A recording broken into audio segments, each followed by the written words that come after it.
ഇപ്പം നിങ്ങൾ വന്ന് കണ്ടതല്ലേ ഒരു പ്രാവശ്യം ഞങ്ങളുടെ അവിടെ വീടുകളിൽ. ഇപ്പം ആ 2 വീട് പൂർണ്ണമായിട്ടും വീണ് 8 വീടിന് കേടുപാടുകളുണ്ട്. ഓരോ വീടും ചരിഞ്ഞുകൊണ്ടിരിക്കുന്ന ഒരു അവസ്ഥയിലാണ്. ഇപ്പം അവിടെ വന്ന് നോക്കിയാൽ റോഡും കടലും വീടും കൂടിയായിരിക്കണത്. ഒരൊറ്റ കല്ലില്ല. ഇപ്പോഴും ഒരാൾ വന്ന് തിരിഞ്ഞു നോക്കണില്ല ഞങ്ങൾ എന്ത് ചെയ്യണമെന്ന്, എങ്ങനെ കഴിയണമെന്ന്. ഞാൻ ഇന്നലെ ഞങ്ങളുടെ അവിടുത്തെ മെമ്പറൊക്കെ വന്നപ്പോൾ പറഞ്ഞു ഞങ്ങളെ എങ്ങാടെങ്കിലും മാറ്റണം, ഈ കൊച്ചുങ്ങളെയുമായിട്ട് ഇതിനകത്ത് കിടക്കാൻ പറ്റണം എന്ന് പറഞ്ഞപ്പോഴേ അവർ കൈമലർത്തി കാണിച്ചു പോയ ആൾക്കാരാണ് ഈ 2 പേര് വന്നിട്ടും പോയപ്പോൾ. അപ്പം ഞങ്ങൾ ഈ പിള്ളേരുമായിട്ട് ജീവനും കൊണ്ട് ഓടി ഞങ്ങളുടെ വീടിനകത്തുനിന്ന്. കാര്യം നോക്കുമ്പോൾ ഞങ്ങൾ കടലിൽ പണിക്ക് പോയി ഉണ്ടാക്കിയ ഒരു കുടുംബമാണ്. ആ കുടുംബം കടലിൻ്റെ അരികോടുകൂടി ചേർന്നിരിക്കണേ, കല്ലില്ല. അത് സമയം വീഴും. ആ വീഴുമ്പോൾ ഞങ്ങളുടെ കുഞ്ഞുങ്ങളെ നോക്കുമോ ഈ വീടും നോക്കി നിൽക്കുക. ഇതൊക്കെ തന്നെയാണ് ഇവിടുത്തെ അവസ്ഥ.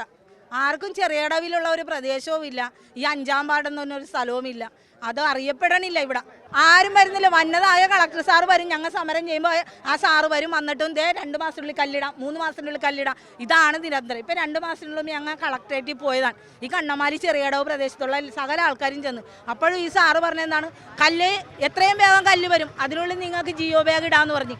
ജിയോ ബാഗും ഇല്ല, മണ്ണും ഇല്ല. ഉണ്ടായ മണ്ണ് വന്ന് JCB ഒന്ന് മാന്തി ഇളക്കി പറിച്ചിട്ടിട്ടും പോയപ്പോൾ അവിടെ ഉണ്ടായ ചാക്കും പോയി. ഇപ്പം എല്ലാവരും ഓട്ടത്തെ പിടിച്ച് റോട്ടേ വന്ന് കുത്തിയിരിക്കണേ. ഇതിന് ഞങ്ങൾക്കൊരു ശാശ്വത പരിഹാരം കാണണം. ഈ ചെല്ലാനത്തൊക്കെ എന്ത് സേഫാക്കി കൊടുത്ത് അതുപോലുള്ള മനുഷ്യരാണ് ഞങ്ങളും. ഇപ്പോഴും കണ്ണമാലി ചെറിയടവെന്നൊരു സ്ഥലമില്ല.